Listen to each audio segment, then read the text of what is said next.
In this video, we're exposing the truth behind America's gun industry collapse, the 9 brands that might not survive 2026. From factories seized by tax collectors to a 200-year-old gun maker's plant sold off to build a data center, what you're about to see explains why this business is quietly falling apart. Stick around, the final brand is the most legendary name in gun history.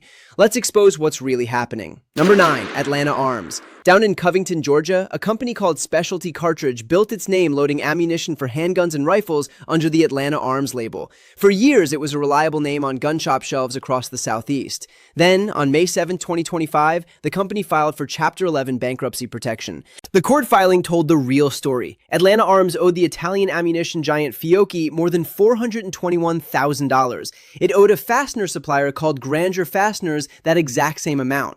Add in debts to a packaging company and a metal services firm, and the picture is a manufacturer that kept the lights on by falling further behind on what it owed the people supplying its brass, its powder, and its primers. Ammunition margins have been razor thin since 2023, as retailers slash prices to clear pandemic-era inventory nobody wanted at full price anymore.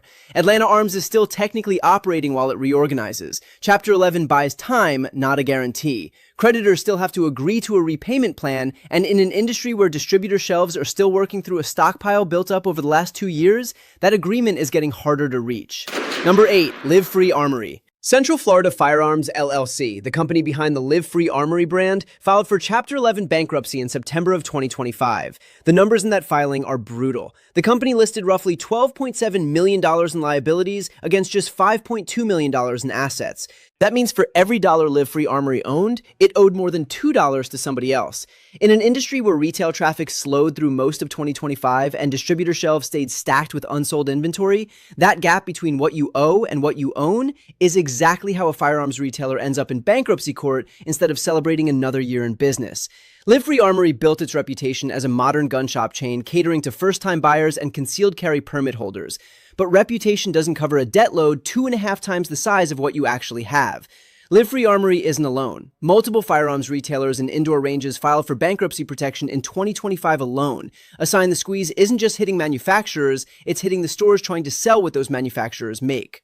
Number 7, Custom Built Firearms. Custom Built Firearms Manufacturing built AR-9, AR-15, and AR-10 rifles out of Overland Park, Kansas, mixing proprietary parts with components sourced from across the industry.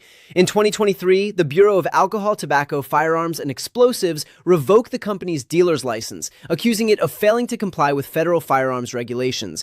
Custom Built fought back in federal court. A judge dismissed the case in 2024, leaving the door open to refile. But the legal fight drained resources the company didn't have to spare. On February 6, 2026, Custom Built filed for Chapter 11 bankruptcy in Kansas City, listing debts of up to $10 million against assets of $500,000 or less.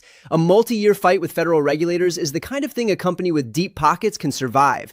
For a small AR platform manufacturer already competing in a flooded rifle market, it was a slow bleed that ended in bankruptcy court. The company never publicly explained what triggered the original ATF violation, but the outcome speaks for itself. A legal fight that a larger manufacturer might have absorbed as a routine cost of doing business instead became the reason the doors closed. Number 6, Watchtower Firearms. Founded in 2022 in Frisco, Texas, Watchtower Firearms tried to carve out a niche with its Apache 9mm pistol and its Bridger bolt-action rifle chambered in 7mm. It was a young company betting on the custom and special edition market at exactly the wrong moment. On February 27, 2025, Watchtower filed for Chapter 11 bankruptcy, citing operational challenges, unpaid tax obligations, and mounting debt to vendors and service providers. The filing put the company's assets and liabilities somewhere between $10 million and $50 million, a wide range that shows how fast a small manufacturer's finances can spiral once orders slow down and fixed costs stay exactly the same. Watchtower is a reminder that launching a gun company in the 2020s means fighting headwinds that simply didn't exist during the buying boom of 2020. There's no pandemic panic buying wave left to ride.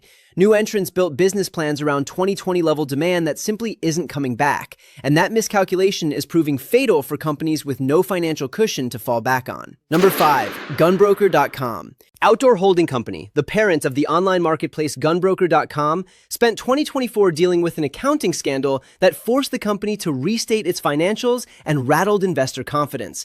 The fallout carried into 2025. Founder Steve Irvan, who had sued the company back in 2023, returned as CEO in May of 2025 as part of a legal settlement. Since then, Outdoor Holding Company has been stripping itself down to survive. It sold its ammunition manufacturing business to Olin Corporation in April 2025. It relocated its headquarters out of Arizona to Georgia. Irvan has framed the moves as streamlining, telling investors the company is now delivering consistent profitability by cutting away everything that isn't the core gunbroker platform. If you're finding this breakdown useful, go ahead and subscribe, because this industry has more of these stories than most people realize. Stripping a company down to one product line can absolutely work.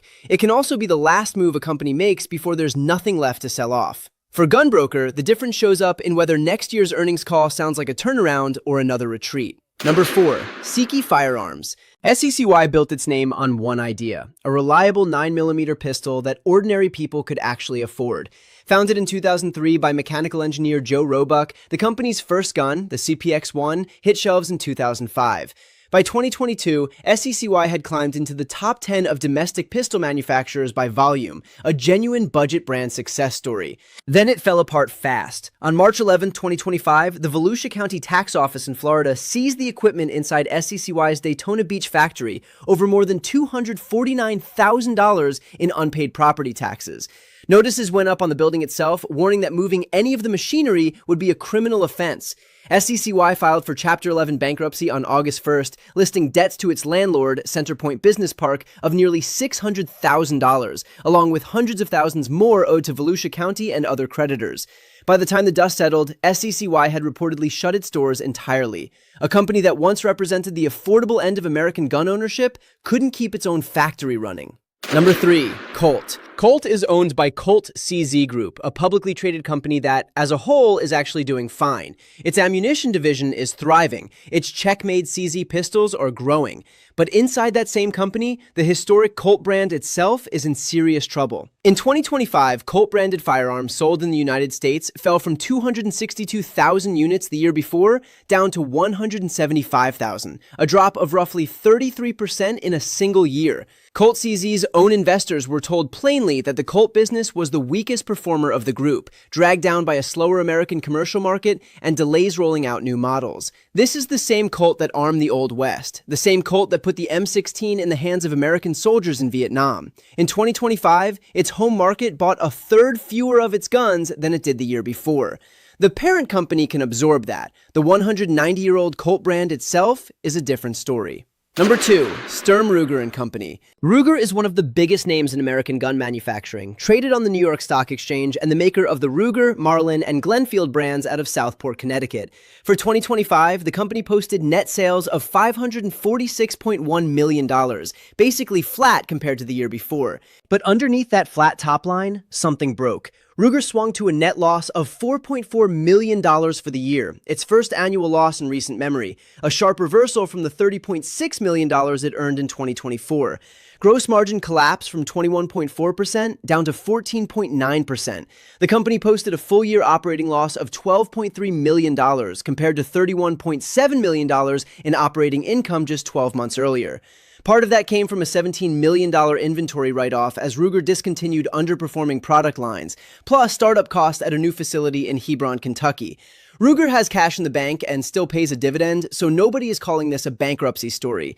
But when one of the industry's flagship public companies posts its first loss in years, it tells you exactly how hard 2025 hit even the strongest players.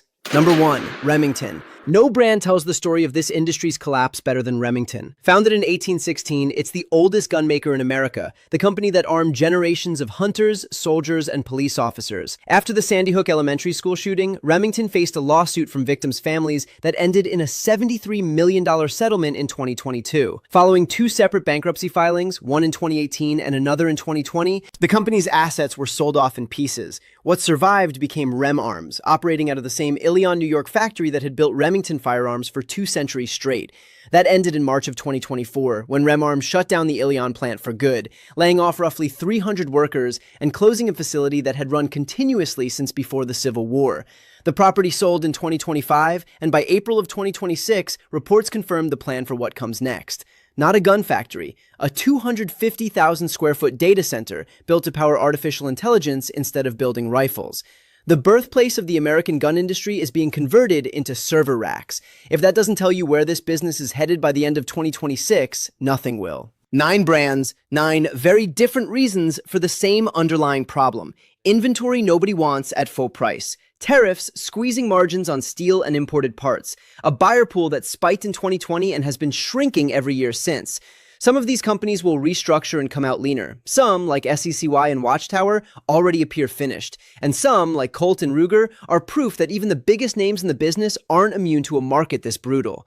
The gun industry isn't disappearing. Suppressor sales are up. Handgun demand is holding steadier than long guns. But the era where every manufacturer could count on steady growth is over. And 2026 is shaping up to be the year that sorts out which brands actually had a plan for what comes after the boom.